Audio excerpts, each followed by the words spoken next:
भिटेन यो नाम नसुन्ने मान्छे त सायद कमै होला। He is one of a kind. सायद हामीले अब यस्तो आर्टिस्ट देखिन्छ होला भनेर भन्न सकिन्न। अहिले भिटेनको चर्चा नेपालमा मात्र नभई धेरै देशहरूमा छ। भिटेन करके शायद एक आई डोन्ट नो भिटेन। भिटेनको सबभन्दा ठुलो फ्लेक्स नै झन्नै 10 वर्ष नै टपमा टिकिराख्ने हो। तर उनको सिक्रेट के हो त? How he became superstar. उनको स्ट्रगलिङ जर्नी के थियो? एक टाइम आफ्नै र्याप फिल्डमा नराम्रो हिट पाएको उनी कसरी टपमा पुगे? मलाई त्यो ढुङ्गा हान्ने मान्छेलाई नराम्रो होस् पनि मैले चाहेको होइन। त्यो मान्छेलाई जेल सेल लाग्नु पर्दैन, केही गर्नु पर्दैन, फ्रिडम छोड्दै हुन्छ। सो अब हामी के सुन्छौँ? कहिले लाइभमा नाना थरी हरकत गर्ने, कहिले स्टेजमा उग्रपन, डिफ्रेन्ट लुक, फेसदेखि शरीर भयो ट्याटु। आज हामी कुरा गर्दैछौँ भिटेनको बारेमा, जो गाडी चढ्न पैसा नभएर गल्लीमा हिँडेर र्याप हान्न जाने उनी अहिले क्रुजमै पार्टी गर्छन्। जो कुनै बेला कामको लागि मलेसिया ट्राई गरेको उनी अहिले नगएको कुनै देश छैन होला। आज कुरा गर्नेवाला छौ उनको जर्नी, हेड टुवार्ड्स हिम, सुपरस्टार फ्याक्टर र how he became the superstar of Nepali rap industry. Pull up and I'm loading the clip. New bitch, yeah, stay on my hip. Niggas talking, they not with this shit. Catch a body, you might just get hit. But lately been all about drip.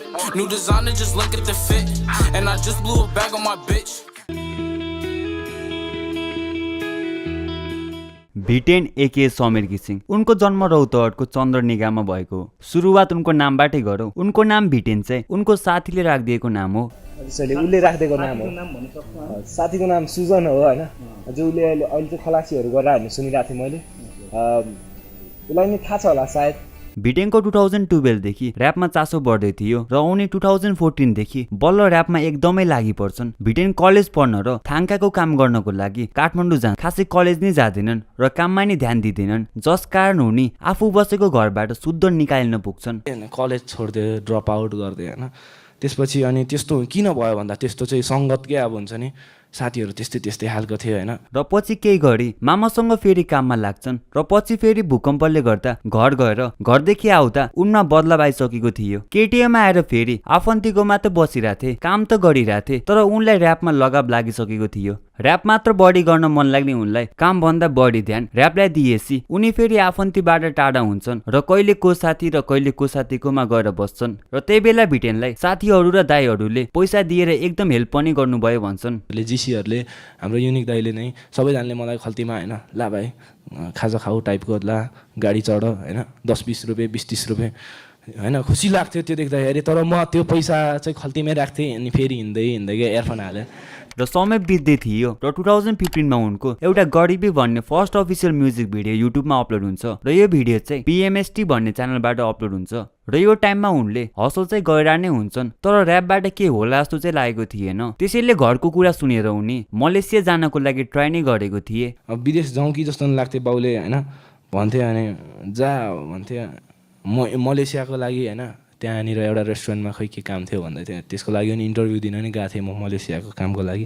तर उनको मन त र्यापमा थियो। उनी जति बेला नि rap हान्न रुचाउने साथीहरू हुँदा गल्ली टोलमा र्याप हान्दै बस्थे र उनको गरिबी गीत आएको झन्डै 1.5 वर्षपछि 2017 जनवरी 8 को दिन उनको लाइफले छुट्टै मोड लिँदै थियो। त्यो टाइममा रेडियो कान्तिपुरमा ग्रिस दाइले नेपप शो चलाउनु हुन्थ्यो। You can listen to Nepop show every Sunday from 2 to 3 p.m. if you like Nepali hip hop and R&B. र त्यही बेला भिटेनको साथी आशिष र र्यापे दाजुले बोलाउनु भएको थियो र आशिषले तिमी पनि जोइन गर न भनेर भिटेनलाई भनेपछि भिटेन नै जान्छन् र त्यही दिन रेडियो कान्तिपुरको साइडको क्याफेमा ग्रिस दाइले ब्लग गर्नुहुन्छ। What's up everybody? Nepop show ma आज we had like 5 of these rappers and we had a great time. र त्यो भिडियो जनवरी 8 मा अपलोड गर्नुहुन्छ र त्यही दिन we witnessed something big that would completely transform भिटेन्स लाइफ for the better। र उनले त्यो ब्लगमा फर द फर्स्ट टाइम चुरोट गीत पर्फर्म गर्छन् र त्यो भिडियो क्रेजी भाइरल जान्छ। यो ब्लग आएसँगै भिटेनको चुरोट गीत गाएको क्लिप फेसबुकको हरेक पेजमा देखिन्थ्यो र अझै पनि यो ब्लग ग्रिस दाइको च्यानलको ब्लगहरूमा पनि मोस्ट पपुलर छ। धेरैले भिटेनलाई यही ब्लगबाट चिनेको पनि थिए र ब्लग अपलोड भएको 5 दिनपछि ग्रिस दाइको हेल्पमा भिटेनले चुरोटको अफिसियल गीत नै झार्छन् र यो गीत ग्रिस दाइको च्यानलबाट अपलोड भएको हुन्छ र यसले झन् क्रेजी पर्फर्म गर्छ। चुरोटले यस्तो चर्चा बटुलिरहेको बेलासम्म पनि भिटेनले उनले आफ्नो अफिसियल च्यानल नै बनाएको थिएनन् या भनौँ आफ्नो च्यानलदेखि गीत नै आएको थिएन र चुरोट गीत ड्रप भएको 1 महिनापछि उनले आफ्नो च्यानलमा अन्तिम चाहना भन्ने गीत राख्छन्। त्यो गीतले पनि राम्रो रेस्पोन्स पाउँछ र त्यसपछि उनले तातो नछाडो, इन्ट्रो, हिम्मत जस्तो गीत झार्छन् र उनको अर्को ब्रेक थ्रु हुन्छ लाउडेको फ्यासन गीतबाट। यो टाइममा स्याम्पल बिट चाहिँ एकदम नयाँ कुरा थियो। यो बारे